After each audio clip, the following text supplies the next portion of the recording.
Maka Imam Al-Ghazali di dalam biografinya itu menulis hadis-hadis Ihya, menulis itu. Sebelum dia nulis itu, dia ketemu dulu dengan Rasulullah. Sudah ketemu baru dia tulis. Nah, kita tidak bisa bercerita dengan orang di seberang itu kalau cerita-cerita bertemu Rasulullah itu semuanya bohong. Terlalu jauh. Ini cerita guru saya aja lah. Yang langsung zaman sekarang ya. Yang langsung zaman sekarang. Namanya Syekh Muhammad Yasin Isa Al-Fadani itu. Syekh Yasin, iya. Syekh Yasin itu bisa ketemu dengan Rasulullah kapan saja.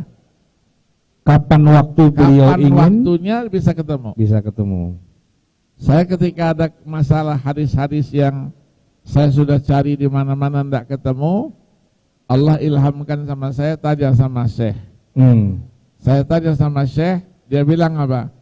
Nanti malam saya akan tanya langsung kepada Rasulullah SAW.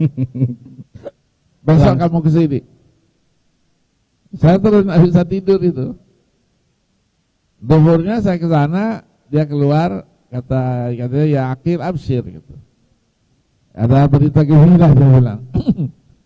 Enak saja dia cerita bahwa semalam saya sudah ketemu Rasulullah.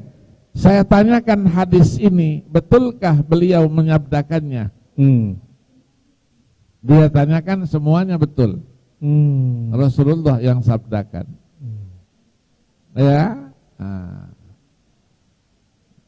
Jadi yang pertanyaan begitu itu luar biasa ya.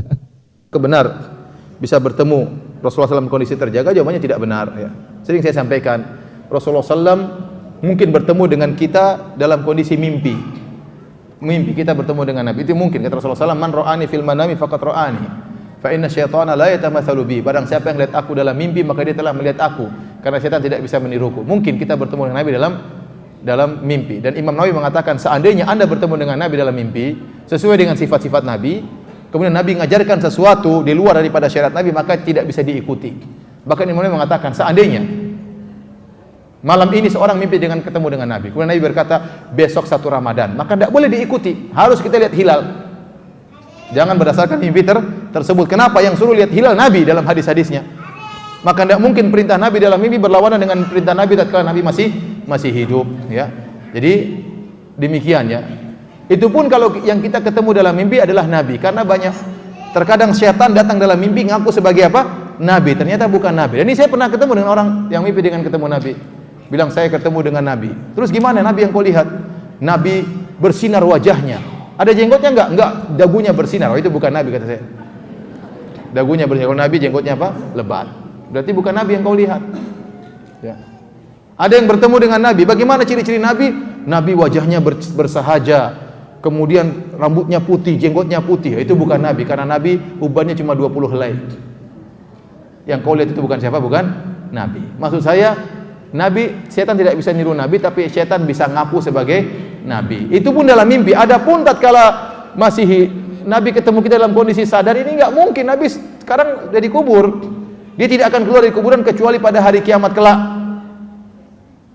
Makanya waktu Rasulullah SAW sebutkan tatkala di padang mahsyar, Rasulullah SAW menanti umatnya di haud, di telaganya. Tahu-tahu ada orang yang mau ke telaga Nabi, diusir. Kata Nabi, ya Allah, mereka adalah orang yang saya kenal. Kata Allah Subhanahu wa taala, innaka la tadri ma ahdatsu ba'da. Kau tidak tahu apa yang mereka lakukan setelah engkau pergi. Nabi tidak tahu. Kalau Nabi bisa keluar ketemu orang jalan-jalan, ya pasti Nabi tahu kondisi. Oh, sekarang 2016 ada pengajian di Masjid Angkatan Laut. Nabi tahu. Ada ini, ada ibu-ibu pengajian. Rasulullah SAW tidak tahu. Makanya kata Allah, kau tidak tahu apa yang mereka lakukan setelah kau meninggal dunia.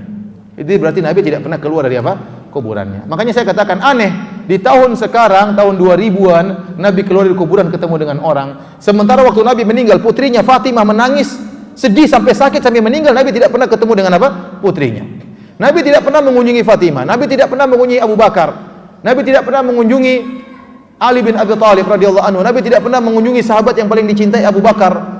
Umar bin Khattab tidak pernah. Nabi tidak pernah ketemu dengan tabi'in. Nabi tidak pernah ketemu dengan cucunya Ali Hasan dan Husain. Nabi tidak pernah ketemu dengan cicitnya Ali bin Zainal Abidin. Tidak pernah. Terus datang tahun 2000 ketemu dengan ente. Apa kelebihannya ente?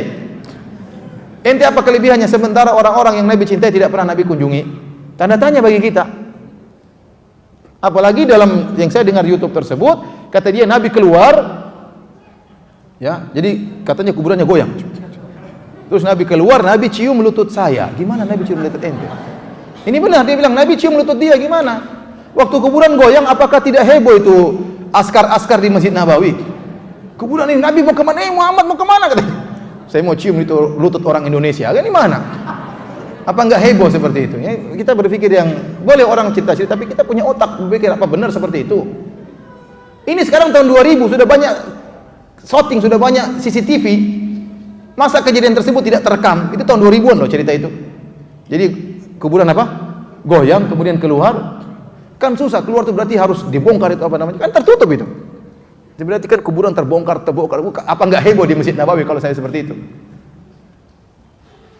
Terus melewati askar, kemudian cium dia, kemudian masuk lagi, gimana ceritanya? Jadi itu saya katakan khurafat. Khurafat itu tidak benar. Wallahu a'lam bishawab.